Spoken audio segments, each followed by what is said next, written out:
ইবলিসের মৃত্যু কিভাবে হবে?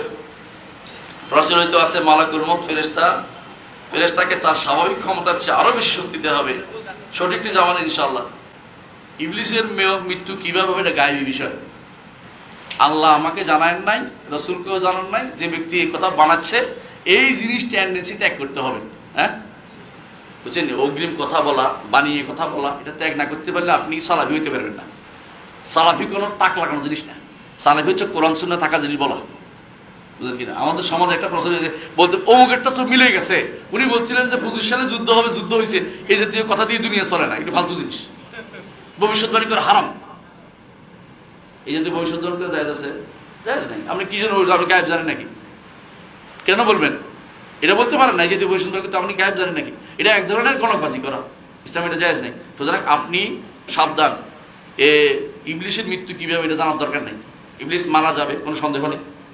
আল্লাহ বলছে ইলা ইয়াউমিল ওয়াক্তিল মা'লুম, নির্দিষ্ট একটা সময় পর্যন্ত অর্থাৎ দিয়েছি, কিয়ামত পর্যন্ত দেয়নি, নির্দিষ্ট সময় পর্যন্ত দিয়েছি, এরপর তারা মেরে ফেলবে আল্লাহ তাআলা। মারানোর ব্যবস্থা আল্লাহর কাছে মারতে কি বড় ধরনের কিছু লাগে? আপনি বড় ধরনের ইবলিসের কি মালাকুল মউতের আরো বড় ক্ষম, মানে আপনার এখন মনে হচ্ছে ইবলিস বুঝি মালাকুল মউতের চেয়ে শক্তিশালী মনে হচ্ছে আপনার কাছে।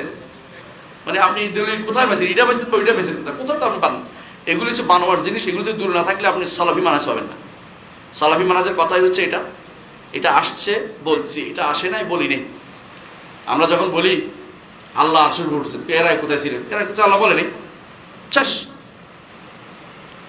কিছু মানুষ সারাদিন ধরে পেশায় থাকবে, আচ্ছা আগে চলে আগে কোথায়, আগের কথা আল্লাহ বলেনি, বাস শেষ। আল্লাহ যেটা বলেন আমি বলবো না। হ্যাঁ, কোনো হাদিসে আসছে এটা বলবেন, যদি হাদিসে আসছে কানাফি আমাইন, যদি বলি এটা মানি না তো না মানলে ঠিক আছে, আল্লাহ বলেন নাই, বুঝা গেল আপনি মানেন না তো আল্লাহ এটা বলেন নাই, কিন্তু যেটা বলছি এটা তো অস্বীকার করার জন্য, তাই না? কথা বলছেন কিনা? আল্লাহ আরশের কুরসির আগে কি সৃষ্টি করছেন কিনা জানি না, আরশের কোনো সৃষ্টি করছেন কিনা জানি না, কিন্তু আল্লাহ তো সবসময় খালেক ছিলেন, স্রষ্টা ছিলেন। সৃষ্টি করেন নাই তো বলতে পারতেছি না। আমাদের জন্য দৃশ্যমান বর্তমান যেটা আছে, বর্তমান যে যে একটা হাইয়েজ আছে, এর মধ্যে প্রথম হচ্ছে আরশ। এর আগে তিনি স্রষ্টা ছিলেন এমন কথা আমরা বলি না। আবার তিনি এরপরে আমাদের যখন মৃত্যু হয়ে যাবে, ধ্বংস হয়ে যাবে, এরপর তিনি কিছু করবেন এটাও বলি না আমরা।